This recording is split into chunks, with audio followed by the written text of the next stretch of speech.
Nike and a lot of other brands have been conditioned because of social media, because of sneaker culture and sneaker media. You got the blogs, you got people on YouTube, content creators, because they've gotten away with just leaking a picture and people running with that and doing all the heavy lifting as far as marketing for them.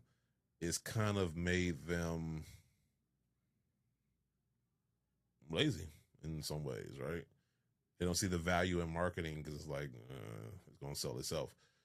But then also too, I think it's a bad thing because, to your point, like to just, I think there's been times where they've been kind of like they'll just drop a shoe and just assume that people are going to gravitate to it, or assume that they're going to know, they're going to look up or do the due diligence of looking up the release date information. And that can work with some shoes, but not every one. And I do think we're entering an era of fatigue from the sneaker community, where I'm trying to put my finger on it, but I could just sense there's going to be like a shift the next year or two, where the brands are going to have to do a lot more to earn people's purchases, other than just throwing a product out there, and you kind of see that already with them trying to. They got that stupid shit with the link with the sneakers app, which to me, I'm like, if I gotta follow listen, I'm on my phone a lot, but I'm not trying to be stuck to my phone all day trying to follow whatever influencer they decided to partner with just so I can get some dumbass link for a shoe. I'm good. Like I think that's what it is. I think people are going to get tired of. It's your job to sell me a shoe. It's not my job to buy your shoe, right? The effort should come on your part, not on mine. And so having to jump through all these hoops for your product that you're like charging me arm and a leg for, don't really sound fun to me. I'm losing money and I'm losing time, just to maybe possibly get a product. I think people are starting to get over it after a while. And it remains to be seen. This might turn out to be the best thing ever. I don't know. But as of now, I'm just kind of like, yeah.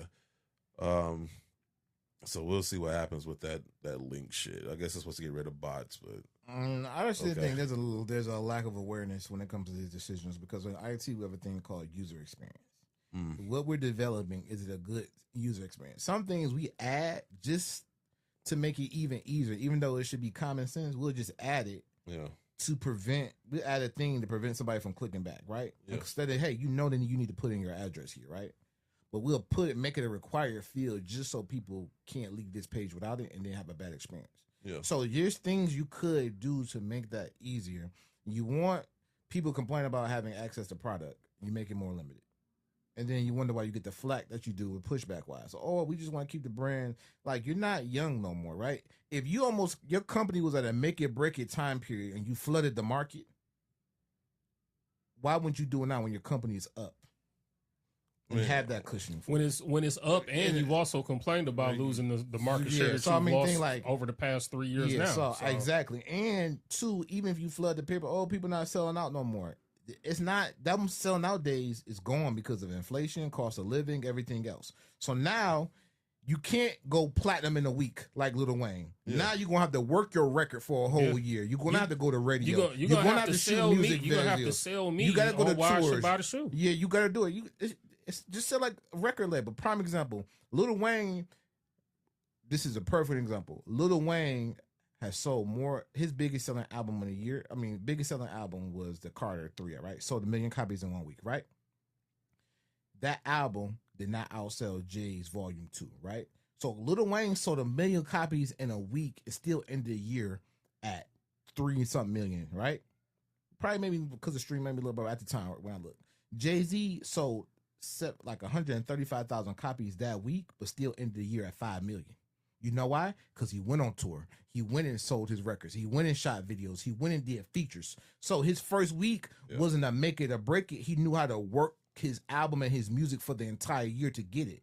now it's just like we just want to sell on the first day and keep it moving. No, you want to work some shoes because half of your 35% of your demographic now wasn't even born when a lot of these shoes were out. So you got to retell them the story. That's what I've been probably saying. A larger. We've been saying, or I say we, but I know I've been saying for the last I don't know how long is you can't just assume. Once again, this is where I think they take the sneaker community for granted because I think they just assume we're going to teach this younger generation. And at some level, we do try to, right? But at the end of the day, that's your fucking job, right? Like, you're Nike or whoever. This is your product. This is your story. Like, as somebody who cares about the culture and cares about history and stuff, yeah, we'll talk on the show about certain things. But at the end of the day, I do this for fun. You do that. That's your livelihood. I should not care more about telling your story than you do. He ain't lying. That's always been my problem with them, right? Nike didn't tell you about the airships. MJL 23 Dan did. You know what I'm saying? Like these neon OG 95s. Why you not putting nothing behind it? But you got some guy going around giving citations out for Jordan 1s.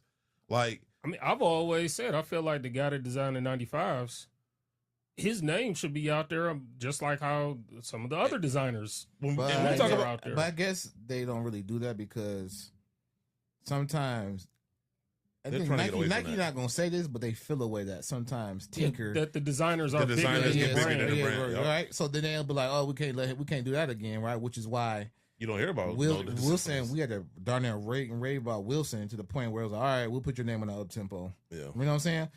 And then that shoe was limited. Because there's an up tempo that came out that says instead of Air, it says Wilson all the way around. Yeah, you know what I'm saying. Yeah. And why did you make that shoe limited, right? But you put out the cream when he want to be an astronaut. So it's just those things was like, but also too, they designers get royalty. So every time they retro a shoe that they design, they get royalty. So if I put you out there and your name get bigger, people rock with you. They gonna keep buying your shoe and they're gonna come up, right? So to me, it's just whack. I don't really get it, but. So then, could we say that their test for this indicate Nike by for this sneakers link thing is basically the similar to the sneakers pass? Like, is this their test run? Was that their test run for it? It might be. Which I didn't care for the sneakers pass anyway. I don't know why they make that so hard. Like, it's not. I don't know. I don't know anything about tech. I don't know nothing about nothing. I just do a podcast. I mean, the sneakers pass to me was almost like a slap in the face because it was like you had to be in certain locations to be able to take advantage of it. Yeah, right. It's like that you disenfranchise anybody that doesn't live in L.A. or New York. Yeah. Because that's usually where it is. Chicago, major cities like that. And to them, those are the only markets that matter. They're ignorant. That's ignorant. But we'll see how this goes with I don't like the idea of having to follow somebody and then they drop a link and then it's like, motherfucker, I follow you. You dropped the link. Why I gotta go to this third person? I mean, I think what's funny is that's the type of stuff where, previous CEO of Nike said that they're a tech company. No. Stuff like that is where I'm like, is that maybe like the last remnant of I feel like of that? Because I feel like with product you can't necessarily stop that, but I feel like Elliott could stop it if he wanted to. I mean, maybe. I don't know. But who knows how far along based on my experience. Yeah. I just feel like, because it's an app, like you can always pivot on that because it's not necessarily a product. Like, you know what I'm saying? Yeah. You already got shit lined up. I mean, I look, I feel like we've given you grief about it for the past couple of years with your stance that you had originally on their direct-to-consumer strategy, yes. But that was based off of thinking that they would get it right from a supply chain standpoint. Yes. In my opinion, that should be the one thing that for Elliott Hill, maybe he should revisit that because I feel like there is a way to be able to do it and pull it off correctly. Yeah. And I think he would be someone with the knowledge that he has of being with the company for as long as he had been. Yeah. And also with where his background is within what was it? It was like VP of like market, North America market, Elliott Hill. Like, yeah, I forgot what he was. Yeah. Actually, he was supposed to get the CEO job before John Donahoe. Yeah. Right. And he only left because John Donahoe got the gig. And of course, once again, in Nike fashion, we got it wrong. Come back. It took him too long to figure that out, though. Way too long. Because John Donahoe was there for what? Tank the shares. He was there for 5 years? John Donahoe, Yeah. he got there around the same time we went there for the first time. I was like 2018. So they got rid of his ass, what, last year? Okay, so, So, over 5, so almost what, 6. 6 years, yeah. Yeah. Yeah, I mean, but I guess again, like I just said, you wouldn't be able to see, I guess, what he would have had lined up because probably within his first year, everything was still Mark Parker related. Gotcha. Yeah. So But they got me missing Mark Parker. Go ahead. they say he's still out there. Remember that? Because they said he just be walking around campus still. Yeah, he do. Yeah. It's crazy. Just bring him back. I think Nike got fat and hungry off of the hype. But here's the thing: we always say hype has a shelf life, right? And you know, like you said, the price of living is going up. So a lot of people are like being very discerning as far as what they spend their money on now, right? Like there was a point in time where, like, yeah, people could just buy whatever shoe came out, even if they ain't really like it like that. I could buy it or whatever. Resale is kind of going down. People can't sell it for a house note no more. So you can't necessarily come out. You can't, like, the one thing Nike did better than anybody over the years was they adjusted. And I think this is going to be another adjustment period where it's like you got fat and hungry on the hype, where you got hype beasts just hyping up every shoe, people buying shoes just because it's a Jordan or a Nike. We're past that point now. Now you're going to actually have to go back to basics. And the crazy thing is, even if you think it didn't work or it was a waste of time. What, marketing? Yes. Yeah. There's another brand who's been doing it and been successful with one particular player. Mm-hmm. So even if you thought it might not work, you got a case study to your left. Yeah. Message. And don't let them get some traction because, boy. Well, again, that's eating into their market share. So why not try and get that back? But that's what I think. I think that we keep going back to it. Like, I think success sometimes can blind you to what made you successful.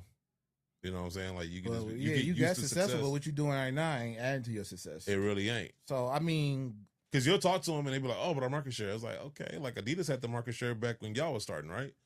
He ain't lying. And what happened? I tell you, I tell you this right. How can I put this? Nelly has sold more records than Nas, but who's more respected? Nas.